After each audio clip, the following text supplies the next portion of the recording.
Pagdating naman sa seat height, may sukat itong 715mm, saktong-sakto sa mga height ng Pinoy, ano. Tapos yung ground clearance niya medyo mataas, meron itong sukat na 165mm.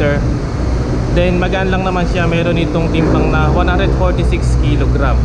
Tapos sa fuel tank niya may sukat na 12 liters. Kaya malayo-layo rin yung mararating mo sa isang full tank nito, no?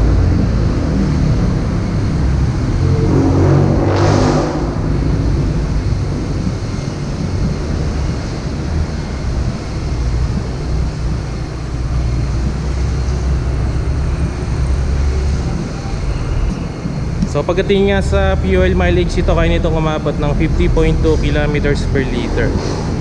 So dahil na din yun sa Suzuki Eco Performance, ano, yung technology ng Suzuki kung saan na-maximize yung engine performance, at the same time mapanatili niya yung fuel efficiency niya.